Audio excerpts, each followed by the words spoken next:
गुजारा भत्ता और संपत्ति में हिस्सा। अतुल सुभाष सुसाइड केस के बीच में जानिए कि आखिर तलाक के बाद एलिमनी को लेकर के हमारे देश में क्या कानून है। नमस्कार, मैं हूं सुजाता सन्नी और आप देख रहे हैं इंडिया स्पीक्स डेली। बीते 9 दिसंबर को एक दुखद घटना घटित हुई जिसमें बेंगलुरु के एक एआई इंजीनियर अतुल सुभाष मोदी ने सुसाइड कर लिया। अपनी सुसाइड नोट में उन्होंने अपनी पत्नी, ससुराल वालों को अपनी मौत के लिए जिम्मेदार ठहराया। उन्होंने लगभग 1.5 घंटे की एक वीडियो बनाई और एक भी छोड़ा जिसमें उन्होंने स्टेप बाय स्टेप बताया कि उन्हें कोर्ट में किस प्रकार की परेशानियों का सामना करना पड़ा, किस प्रकार से कोर्ट में उन्हें प्रताड़ित किया गया और उनकी पत्नी और ससुराल वाले लगातार उन पर किस प्रकार के अत्याचार कर रहे थे। ऐसे में सुप्रीम कोर्ट की एक नई गाइडलाइन आई है जिसमें एलिमनी और गुजारा यानी कि गुजारा भत्ता को लेकर के किस प्रकार से 8 गाइडलाइंस को ध्यान में रख करके ही गुजारा भत्ता तय करना चाहिए। सबसे पहले हम अतुल सुभाष मोदी का केस जान लेते हैं। बेंगलुरु के एक कंपनी में एआई इंजीनियर अतुल सुभाष मोदी का सुसाइड केस इस समय चर्चा में बना हुआ है। अतुल सुभाष ने 9 दिसंबर को फांसी लगाकर आत्महत्या कर ली थी। अतुल ने अपनी मौत के लिए अपनी पत्नी निकिता सिंघानिया और अपने ससुराल वालों को जिम्मेदार ठहराया था। मौत से पहले करीब 1.5 घंटे का उन्होंने वीडियो बनाया और साथ ही 24 पन्नों का एक सुसाइड नोट भी छोड़ा जिसमें उन्होंने पूरा डिटेल में विस्तार से बताया कि उन्हें किस प्रकार से प्रताड़ित किया जा रहा है। इसमें अतुल ने आरोप लगाया कि उनकी पत्नी निकिता और उनके रिश्तेदारों ने उनसे अलग अलग समय पर लगभग उन पर बहुत सारे पैसों की डिमांड की और जब उन्होंने बाद में पैसे देने से मना कर दिया तो उसके बाद पत्नी उनके 1.5 साल के बच्चे को लेकर के मायके चली गई, यानी कि अतुल का घर उन्होंने छोड़ दिया।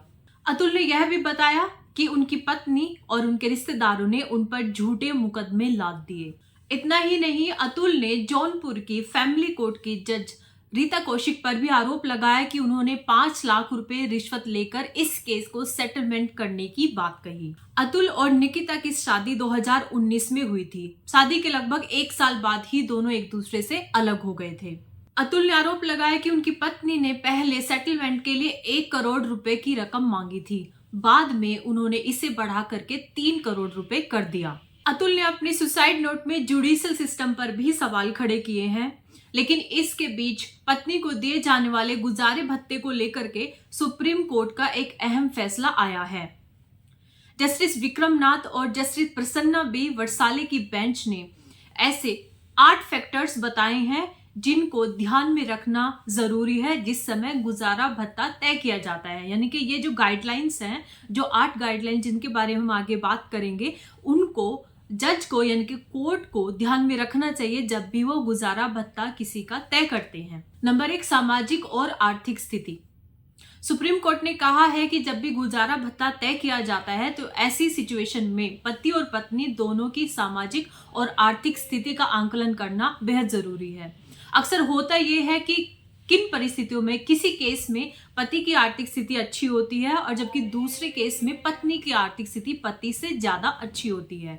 ऐसे में जब गुजारा भत्ता तय किया जाता है तो यह भी देखना चाहिए कि पति के ऊपर कितनी लायबिलिटी है, यानी उसको अपनी पत्नी को भी पैसा देना है, साथ में अगर बच्चा है तो उसको भी देना है और पति के ऊपर माता पिता और अन्य रिश्तेदारों का बोझ भी होता है। तो ऐसे में उनको पूरे परिवार को लेकर के चलना है। और अगर इस स्थिति में पत्नी की सैलरी यानी पत्नी की इनकम या उसका परिवार ज्यादा समृद्ध है तो ऐसी स्थिति में पति अपनी पत्नी को अधिक गुजारा भत्ता क्यों दे या फिर गुजारा भत्ता क्यों दे। तो ऐसी स्थिति में सामाजिक स्थिति दोनों की और आर्थिक स्थिति दोनों की सिचुएशन को देखना जरूरी है। कुछ केसेस में ऐसा होता है कि पत्नी के पास किसी भी प्रकार का कोई इनकम सोर्स नहीं होता है, ना ही उसका कोई सहारा होता है। वह पति से अलग होने के बाद पूरी तरीके से अपने मायके पर निर्भर हो जाती है।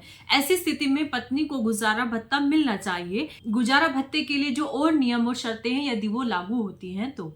नंबर 2 है, पत्नी और आश्रित बच्चों की जरूरतों का ध्यान रखना चाहिए। गुजारा भत्ता तय करते समय ये देखना चाहिए कि पत्नी की जरूरतें कितनी हैं और जो आश्रित बच्चे हैं उनकी जरूरतें कितनी हैं। अभी इस पर कोई साफ गाइडलाइन नहीं थी। सुप्रीम कोर्ट ने अब ये 8 गाइडलाइन बनाई है जिनको ध्यान में रखना होगा। अब ऐसे में कई बार ऐसा होता है कि केस को दायर करते समय पत्नी बहुत अधिक गुजारे भत्ते की डिमांड कर लेती हैं, जो कि पति को देने के लिए सामर्थ्य उसके पास नहीं है। तो दूसरी गाइडलाइन, दोनों की जरूरतें यानी कि पत्नी और आश्रित बच्चों की जो बुनियादी जरूरतें हैं उनको ध्यान में रखते हुए ही गुजारा भत्ता तय किया जाना चाहिए। पत्नी और आश्रित बच्चों की योग्यता यानी कि उनकी खुद की योग्यता कितनी है और रोजगार को बनाने की यानी कि रोजगार क्रिएट करने की योग्यता उनमें है या नहीं है। यदि पत्नी खुद अपने आप कमा रही है या फिर बच्चे इतने बड़े हो गए हैं कि वो इस समय खुद कमाने की स्थिति में है, तो ऐसी परिस्थिति में गुजारा भत्ते की रकम ज्यादा नहीं हो सकती, यानी कि उनकी जो खुद की क्षमता है पत्नी और बच्चों की, वो उसके अकॉर्डिंग ही यहाँ पे गुजारा भत्ता तय होता है। तो दोनों इस चीज को कंपेयर करना भी बहुत ज्यादा जरूरी है। कई केसेस में ऐसा होता है कि पत्नी खुद आश्रित होती है यानी कि वो हाउसवाइफ होती है और साथ में बच्चे भी बहुत छोटे हैं। उस परिस्थिति में पत्नी की जो आर्थिक स्थिति है और बच्चों की जो योग्यता है उन सबको मिला करके ही उनको आगे गुजारा भत्ता देना चाहिए। और अगर हम निकिता और अतुल के केस में देखें तो निकिता खुद कमाती थी, वो अच्छी कंपनी में काम करती थी, उसके बावजूद 2 लाख रुपए महीना की उसने डिमांड रखी। तो ऐसी परिस्थिति ना हो कि अननेसेसरी डिमांड कोई रखे या फिर कोई पत्नी जो जिसको जरूरत है उसको बहुत कम गुजारा भत्ता मिले, यानी कि उसकी आवश्यकताएं भी पूरी ना हो रही हो। तो ऐसी स्थिति में इस गाइडलाइन को ध्यान में रखना बेहद जरूरी है। अब आता है आवेदक की कमाई और संपत्ति। आवेदक अक्सर महिला होती है क्योंकि भारत में कानून ऐसा है कि पुरुष को ही यानी कि पति को ही पत्नी को गुजारा भत्ता देना होता है, यदि बाकी के जो नियम वो लागू होते हैं केस पर। तो उन नियमों के विषय में हम आगे चर्चा करेंगे। तो ऐसे में जो आवेदक है उसकी खुद की आर्थिक स्थिति और योग्यता वो देखना बेहद आवश्यक है। यदि पत्नी की आर्थिक स्थिति बेहद खराब है यानी वो आश्रित है, तो उस पर डिपेंड करता है कि उसको मंथली जिस शहर में वो रहती है यदि उसकी कोई मेडिकल कंडीशन है या अन्य कुछ खर्चे हैं, उसके आधार पर उसकी गुजारा भत्ता तय होगा। यदि पत्नी सक्षम है या वो खुद अभी कमा रही है, यदि वो अभी तुरंत कमा रही है, तो ऐसी स्थिति में गुजारे भत्ते के लिए पत्नी जो डिमांड करती है उसमें से कटौती की जा सकती है, यानी कि वहां पे एनालिसिस किया जा सकता है कि गुजारा भत्ता इनको कितना दिया जाना चाहिए और कितना नहीं। अक्सर जो फैमिली कोर्ट में जो जज होते हैं वो इन सभी चीजों को ध्यान में रखते ही हैं। लेकिन अभी क्या हो रहा है कि जो अतुल का जो केस है उसमें रीता कौशिक जो जज है family court, Jaunpur family court की जज रीता कौशिक पर यह आरोप है कि वो खुद 5 लाख रुपए रिश्वत मांग रही थी। ये आरोप अतुल ने खुद लगाए हैं, यानी कि उसने अपने सुसाइड में रीता कौशिक पर भी गंभीर आरोप लगाए हैं। तो ऐसे में ये यहाँ पे एक जरिया बन जाता है लोगों से लाइक रिश्वत लेने का, या फिर जो वकील है वो भी यहाँ पे अपना फीस बढ़ा देते हैं कि आपका हम इतना कम कराएंगे। तो यहाँ ये एक लूप होल दिखाई देता है कि जिसमें पति को ही अपनी पत्नी को गुजारा भत्ता देना है, यानी कि ये पूरा एक तरफा है। तो ऐसी स्थिति में इस गाइडलाइन को ध्यान में रखना बेहद जरूरी है। यदि पत्नी अच्छा कमाती है तो उसको एलिमनी के तौर पे उस तरह से गुजारा भत्ता उस तरह से नहीं दिया जा सकता जो पत्नी दूसरों पर आश्रित हो सकती है, यानी कि दोनों में फर्क रखना बहुत जरूरी है। पत्नी ससुराल में किस तरह से रहती थी? यदि इस चीज को देखा जाए कि जितने डिवोर्स के केस होते हैं उनमें जरूरी नहीं है कि पति या पत्नी के जो परिवार वाले हैं उन्होंने ही घरेलू हिंसा की हो, पत्नी ने भी परिस्थिति ऐसी बनाई होती है या फिर पत्नी के द्वारा भी घरेलू हिंसा की जाती है, और इसमें ब्लैकमेलिंग भी बहुत ज्यादा शामिल है। तो ऐसे में ये एक नई गाइडलाइन है कि आपको कोर्ट को ये देखना पड़ेगा कि पत्नी ससुराल में कैसे रहती थी। क्या वो माता पिता की यानी कि अपने सास ससुर की सेवा करती थी? क्या वो अपने पति के साथ मिल करके घर चलाती थी या नहीं? यानी कि जो पीड़ित महिलाएं हैं उनको जब समस्या आती है, उनके ऊपर घरेलू हिंसा होती है, तब वो मजबूरी में या अपनी जान बचाने के लिए या वैसा जीवन नहीं जी सकते, तब अलग होती हैं। तो ये कानून उन्हीं के लिए बने हुए हैं, उन्हें प्रोटेक्ट करने के लिए, ना कि इसमें कुछ भी लगा दिया जाए। तो ऐसी स्थिति में पत्नी ससुराल में किस प्रकार से रहती थी, इस चीज को देखना, इसका एनालिसिस करना बेहद जरूरी है, ताकि उसी के आधार पर आगे गुजारा भत्ता तय हो। यानी ऐसा नहीं होना चाहिए कि पत्नी ससुराल में खुद प्रताड़ित करती थी लेकिन बाद में तलाक के समय एलिमनी क्योंकि दी जानी है तो उसमें पत्नी ही बढ़ चढ़कर एलिमनी मांगती रही। तो इस गाइडलाइन को ध्यान में रखने के लिए सुप्रीम कोर्ट ने कहा है। अब आता है कि क्या पत्नी ने परिवार की जिम्मेदारी को संभालने के लिए अपनी नौकरी भी छोड़ी थी? अक्सर क्या होता है कि शादी होने के बाद महिलाएं अपनी नौकरी या रोजगार, स्पेशली नौकरी, वो छोड़ देते हैं, क्योंकि एक तो उनका ट्रांसफर एक तरीके से हो जाता है, यानी कि उनका शहर चेंज हो जाता है। दूसरा, आगे जा करके उन्हें फैमिली प्लानिंग करनी है, परिवार वाले यानी कि ससुराल वाले उनका ध्यान रखना है, और आगे बच्चे होने हैं। तो ऐसी स्थिति में बहुत सारी महिलाएं अपनी नौकरी छोड़ देती हैं अपने ससुराल में सेटल होने के लिए। तो ऐसी स्थिति में क्या क्या परिवार की जिम्मेदारी उठाने के लिए महिला ने अपनी नौकरी छोड़ी थी या नहीं, इस बात को ध्यान में रखना बहुत जरूरी है। और जिस समय वो एलिमनी मांग रही है, क्या उस समय वो बेरोजगार है या फिर अभी दोबारा से नौकरी वो कर रही है। तो इन सभी चीजों को ध्यान में रख करके ही आगे एलिमनी को तय किया जाना चाहिए।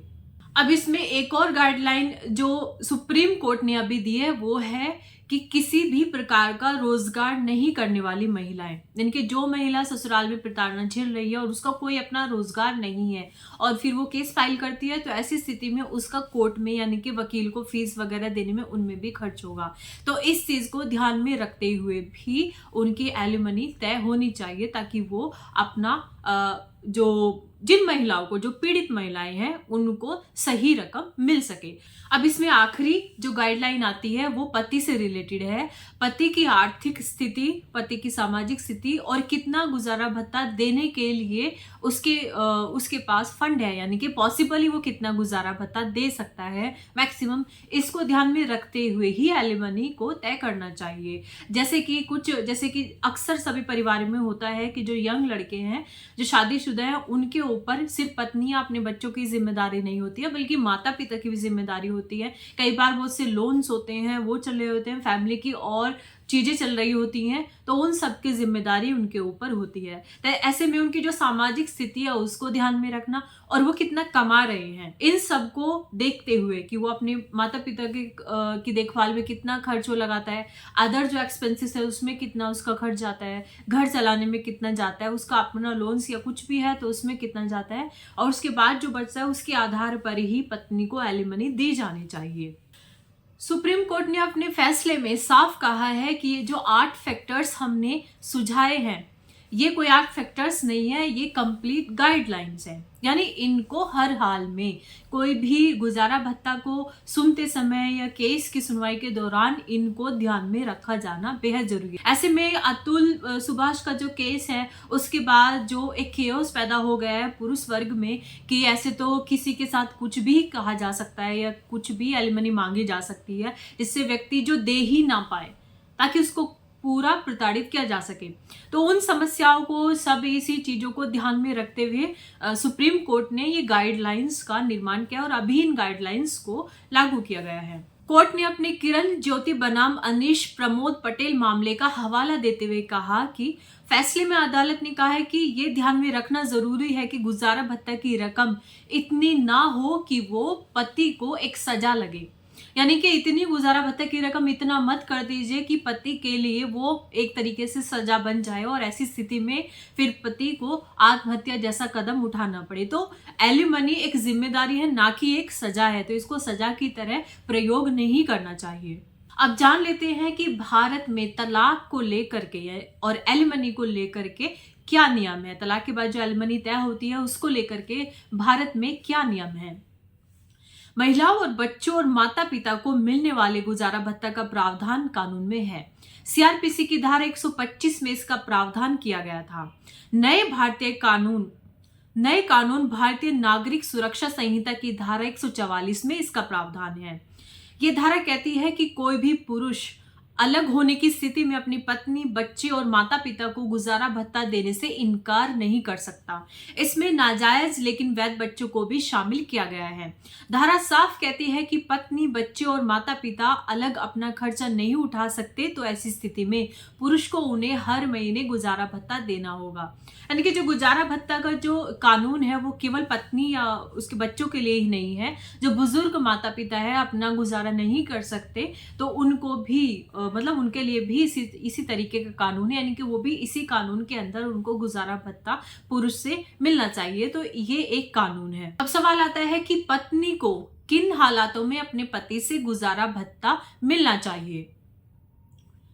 ऐसी पत्नी को ही हर महीने गुजारा भत्ता मिल सकता है जिसे उसके पति ने तलाक दे दिया, यानी कि तलाकशुदा महिला को ही गुजारा भत्ता मिल सकता है। पति से तलाक मिलने के बाद पत्नी ने दोबारा शादी ना की हो, यानी कि उसी पत्नी को गुजारा भत्ता मिलेगा जिसको कि उसका पति तलाक दे रहा है और साथ में वो उस महिला ने दूसरी कोई शादी ना की हो तो उस पत्नी को गुजारा भत्ता मिलना चाहिए। इस धारा में यह भी प्रावधान है कि पति यदि अपनी पत्नी के रहते किसी दूसरी महिला के साथ रहने लगता है या फिर किसी अन्य महिला को शादी का वादा कर देता है तो ऐसी स्थिति में भी पत्नी को अपनी पति से तलाक मिलना चाहिए, यानी कि अगर वो तलाक के लिए केस फाइल करती है तो ये एक तलाक का ग्राउंड बनता है। तो साथ में इस परिस्थिति में पत्नी को गुजारा भत्ता मिलना चाहिए। अब सवाल आता है कि किस पत्नी को गुजारा भत्ता नहीं मिलना चाहिए। अगर कोई पत्नी बिना किसी कारण के पति से अलग रहती है या किसी और पुरुष के साथ रहती है या फिर आपसी सहमति से अपने पति से अलग हो रही है तो उस परिस्थिति में गुजारा भत्ता पाने की हकदार नहीं होती।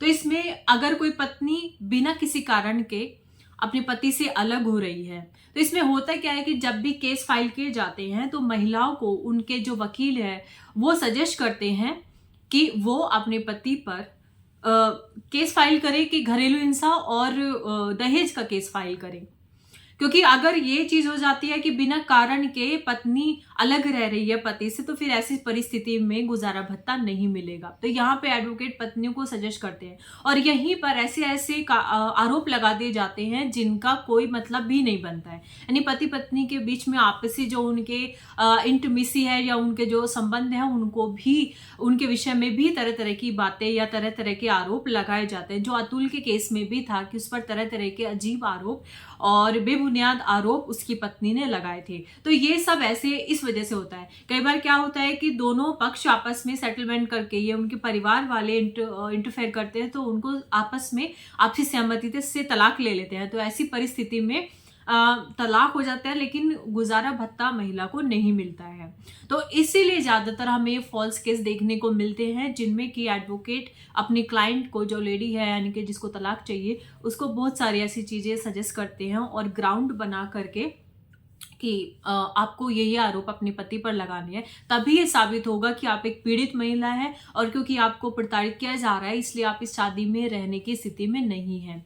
दूसरी तरफ पति क्या करते हैं कि वो भी अपनी तरफ से केस फाइल करते हैं कि हमारी पत्नी अकारण ही अलग रह रही है, इनके बिना किसी कारण के हमसे अलग रह रही है जिसकी वजह से वो मेरी पत्नी को वापस लाया जाए। ऐसी स्थिति में जहां महिला केस करती है अक्सर ऐसा देखा जाता है कि वहां पुरुष जो काउंटर में एक केस फाइल करता है वो यही फाइल करता है कि पत्नी अकारण ही ससुराल से और पति से अलग रह रही है और मेरी पत्नी को वापस लिया जाना चाहिए, मतलब उसको वापस मायके से ससुराल में आना चाहिए। तो पत्नी को वापस बुलाने वाले वो केस करते हैं, क्योंकि इस तरफ दूसरी तरफ पत्नी जो है वो केस फाइल कर रही है कि मुझे अलग होना है। तो किस पत्नी को गुजारा भत्ता नहीं मिलना चाहिए? एक तो वो जो बिना कारण के पति से अलग रह रही है, दूसरी वो महिला जिसका खुद यानी कि शादी में भी है लेकिन खुद उसका दूसरे व्यक्ति के साथ कोई संबंध है और पति को ये पता चल जाता है और ऐसे में तलाक होता है तो वो महिला किसी भी प्रकार के गुजारे भत्ते की वो के लिए एलिजिबल नहीं होती। तीसरा होता है कि अगर पति पत्नी दोनों आपसी सहमति से अलग हो रहे हैं, यानी कि महिला आपसी सहमति से अलग हो रही है, उसने कोई आरोप वगैरह उसका नहीं है, लाइक उसको कोई प्रताड़ना नहीं है, घरेलू हिंसा, इन सब चीजों को कुछ उसके साथ नहीं हुआ है और वो म्यूचुअल अंडरस्टैंडिंग से केवल अलग होना चाहती है, तो ऐसी स्थिति में उस महिला को किसी भी प्रकार का गुजारा भत्ता नहीं मिलता है। अब सवाल उठता है कि महिला को गुजारा भत्ता मिल जाता है लेकिन अगर पुरुष यानी कि पति गुजारा भत्ता देने में अक्षम है या नहीं दे रहा है, यानी कि उसने बीच में कोई किस्त या कोई महीने में उसने दिया नहीं है, तो ऐसी परिस्थिति में उसको क्या क्या झेलना पड़ सकता है, यानी कि कानून में क्या प्रावधान है गुजारा भत्ता को निकालने के लिए, यानी कि गुजारा भत्ता की वसूली के लिए क्या कानून है। अगर कोई भी व्यक्ति कोर्ट के आदेश के बावजूद बगैर किसी कारण के, यानी कि बगैर किसी कारण के अपनी पत्नी, बच्चों या माता पिता यानी कि जिनको भी वो गुजारा भत्ता दे रहा है, अगर वो नहीं देता है या बीच में स्किप करता है यानी कि कंटिन्यू वो नहीं दे रहा है, तो उसके बाद क्या होता है? तो मजिस्ट्रेट उस पर जुर्माना लगा सकते हैं। मजिस्ट्रेट जुर्माने के साथ रकम चुकाने का आदेश दे सकते हैं। इसके अलावा ऐसे व्यक्ति को कम से कम 1 महीने की जेल भी हो सकती है। यानी कि गुजारा भत्ता नहीं दे रहे हैं तो मजिस्ट्रेट खुद एनालिसिस करता है कि इस पर जुर्माना कितना लगाया जाए। अक्सर मजिस्ट्रेट इसमें व्यक्ति की आर्थिक स्थिति वगैरह या उसको गुजारा भत्ता कितना मिल रहा है उसके आधार पर, और सम टाइम मार्केट रेट पे लाइक ब्याज वगैरह कितना चल रहा है, क्या है, उसके आधार पर वो गुजारा भत्ते में जो फीस है, यानी कि जो इनको अब पेनल्टी के तौर पे जो देना है उसको ऐड करते हैं। और कई परिस्थितियां ऐसी होती हैं कि जेल में भी डाला जा सकता है, यानी कि 1 महीने तक की जेल भी हो सकती है यदि गुजारा भत्ता जैसे कि लंबे समय से नहीं दे रहे हैं या देने से ही इनकार कर रहे हैं, यानी कि तय हो गया गुजारा भत्ता और बाद में देने से इनकार कर रहे हैं, नहीं देना चाहते हैं, तो ऐसी परिस्थिति में सजा भी हो सकती है, 1 महीने की सजा हो सकती है। ये सभी बिना कारण के हैं। अब बहुत महत्वपूर्ण सवाल है जिसको लेकर के भारत के हर पुरुष को, स्पेशली जो यंग हैं, उनको डराया जाता है कि क्या पत्नी को पति की संपत्ति में हिस्सा मिलता है या नहीं। पति को मिलने वाली जो पैतृक संपत्ति होती है, यानी कि जो पति को उसके माता पिता से जो संपत्ति मिल रही है उसमें पत्नी का कोई अधिकार नहीं होता है। केवल पति ने जो कमाया है उसमें से, यदि पति ने कोई संपत्ति कमाई है उसमें से पत्नी को संपत्ति मिलने का अधिकार होता है। तलाक के बाद भी क्या उसको उसकी संपत्ति में अधिकार मिलेगा या नहीं, ये जानते हैं। तलाकशुदा पत्नी का अपने पति की पैतृक संपत्ति पर कोई अधिकार नहीं होता। हिंदुओं में संपत्ति के उत्तराधिकार को लेकर 1956 से हिंदू उत्तराधिकार कानून है। इस कानून के मुताबिक पत्नी का अपने पति या ससुराल की पैतृक संपत्ति पर कोई अधिकार नहीं होता। तलाक के बाद पत्नी सिर्फ उसी संपत्ति पर अपना दावा कर सकती है जो उसकी पति की है, यानी कि ऐसी संपत्ति जिसका मालिकाना हक उसके पति का है, तलाक के बाद वो उस पर दावा कर सकती है। अब ऐसे में उसको मिलता कितना है। हालांकि तलाक के बाद बच्चे जरूर अपने पिता की संपत्ति पर दावा कर सकते हैं। अगर तलाक के बाद पति दूसरी महिला से शादी करता है तो उससे भी जो बच्चे होते हैं, तो ऐसी स्थिति में कोर्ट बराबर हिस्सों में संपत्ति का बंटवारा करती है। पत्नी को अपने पति की इनहेरिटेंस संपत्ति से कुछ नहीं मिलता है। पति के नाम जो संपत्ति है या उसने जो कमाई हुई वो संपत्ति उसने अपने नाम रखी हुई है, तो उसमें से तलाक के बाद भी पत्नी दावा कर सकती है कि उसमें से उसको संपत्ति के तौर पे क्या मिल सकता है। अभी क्या है कि बदलते भारत में महिलाएं खुद कमा रही हैं और कई परिस्थितियों में तो ये होता है कि अक्सर लड़कों की शादी उनसे ज्यादा कमाने वाली महिला या उनसे ज्यादा उनके परिवार से ज्यादा हैसियत, आर्थिक रूप से ज्यादा हैसियत रखने वाले परिवारों में हो जाती है। तो वो लोग उस समय में क्या पत्नी को ही पति की तरफ से एलिमनी मिलनी चाहिए। भारत में ये कानून है कि पति की तरफ से ही एलिमनी मिलेगी, लेकिन ये कानून इन्होंने भारत ने जहां से अडॉप्ट किया है, यानी कि जहां से हमने लिया है, यानी कि यदि पत्नी ज्यादा सक्षम है और पति की आर्थिक स्थिति सही नहीं है तो ऐसी परिस्थिति में कुछ क्लॉज अगर ऐसे बनते हैं कि पत्नी खुद तलाक ले रही है या वो प्रताड़ित कर रही है, तो ऐसी परिस्थिति में पत्नी को भी अपने पति को एलिमनी देनी पड़ती है। बहुत सारे केसेस होते हैं जिनमें लोगों को गुजारा भत्ता या फिर एलिमनी ये सब मिलता है, लेकिन वहां से एज इट इज कानून को लिया गया, लेकिन इसको एक तरफा बना दिया गया। तो हमारा भी यही मानना है कि पुरुष आयोग बनना चाहिए और मॉडर्न समय के आधार पर यदि ये गाइडलाइन है कि पत्नी की आर्थिक स्थिति अच्छी है या कुछ ऐसा है तो पति को भी गुजारा भत्ता मिलना चाहिए। तो पुरुष आयोग भी बनना चाहिए और पति को भी हक होना चाहिए कुछ परिस्थिति में कि उसको पत्नी से गुजारा भत्ता मिले। स्पेशली ऐसे केस में अतुल का जो केस है उसमें इसका उल्टा होना चाहिए था, या फिर उसको गुजारा भत्ता देने के लिए मजबूर नहीं किया जाना चाहिए।